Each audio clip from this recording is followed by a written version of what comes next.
Saya tuh di sini sejak tahun 2020, jadi tadinya di Mijen, terus mau di sini karena KTP-nya Semarang Barat. Dari 2020 hingga hari ini, kelas 6C itu adalah kelas yang beragam. Akhirnya saya bisa mengatakan demikian, karena apa? Satu, kelas 6C dari dulu hingga saat ini itu nilai tertinggi untuk merombol itu di kelas 6C. Namun demikian, nilai paling rendah itu juga ada di kelas 6C. Nah, nilai kelas 6C paling rendah itu biasanya oleh anak-anak atau siswa yang ABK atau siswa berkebutuhan khusus. Lalu dari 2020 hingga 2026 ini, ABK-nya yang sangat nampak itu adalah ABK yang slow learner. Slow learner di sini saya kategorikan ada dua, slow learner atau keterlambatan belajar. Terlambat belajar itu karena satu adalah gen dari orang tua, yang kedua adalah pembiaran dari orang tua. Artinya pembiaran di sini adalah orang tua sibuk bekerja, jadi sehingga anak kurang pantauan.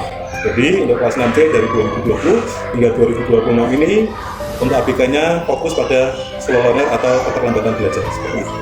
Baik, kalau kita bicara tujuan pembelajaran, awalnya itu saya pastinya ketika 6C saya sudah mengamati dulu, melakukan pengamatan dulu untuk anak-anak saya. Kalau sekarang istilahnya asesmen diagnostik, dari mana? Dari materi kognitifnya, yaitu materi pembelajaran kelas 5, kelas 4, dan kelas 3. Lalu materi kognitif lainnya adalah psikotes. Saya ambil dari internet saja, ada berupa titik-titik gambar itu. Nanti anak-anak saya lihat. Untuk yang siswa ABK itu, apakah mereka sudah menangkap apa yang saya informasikan, saya beritahukan, ataukah mereka butuh treatment khusus? Nah, seperti itu.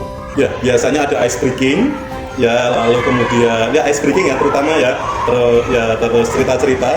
Nah, kalau saya ini tidak mungkin dibilang jarang menggunakan ice breaking. Saya jarang menggunakan ice breaking, tapi saya biasanya bercerita. Kalau saya bercerita tentang apa yang sudah mereka pelajari dari materi sebelumnya. Lalu yang kedua adalah apa yang mereka dapatkan dalam kehidupan sehari-hari sesuai materi.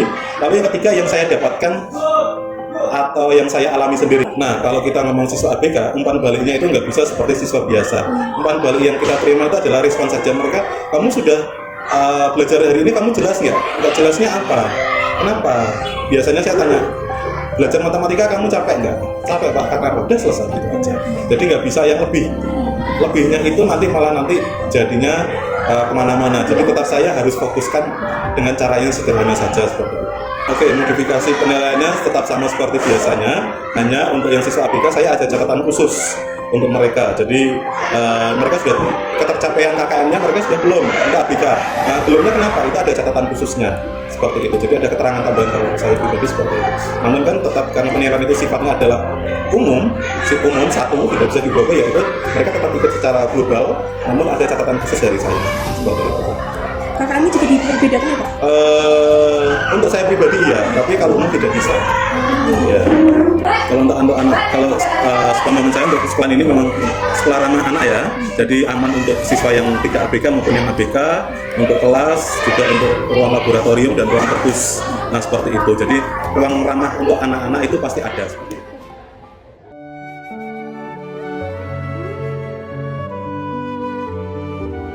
Langkah perlahan membawa kita masuk ke ruang kelas.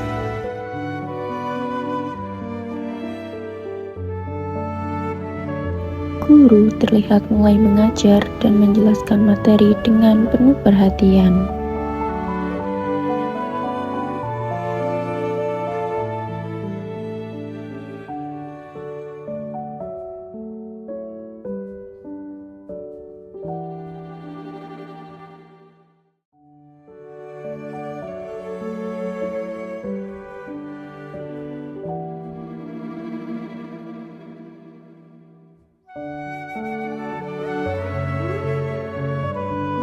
Di setiap sudut kelas 6C, tampak cerita yang sederhana ditandai dengan figura foto bersama yang menyimpan kenangan.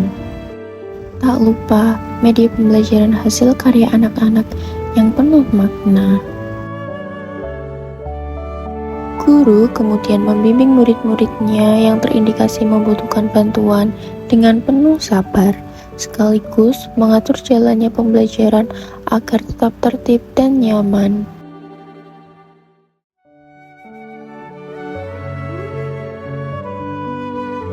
Suasana kelas berubah menjadi lebih hidup saat guru mulai mengajak murid-muridnya melaksanakan ice breaking, yang mengundang penuh tawa.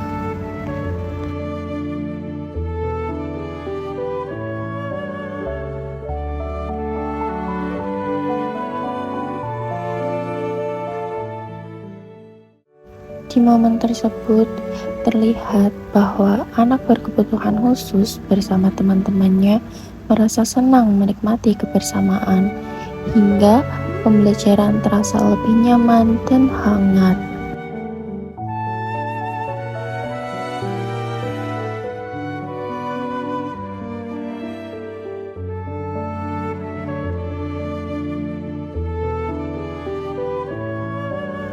Hal ini tentu saja didukung dengan lingkungan sekolahan yang asri, yang mendukung suasana belajar hingga terasa nyaman.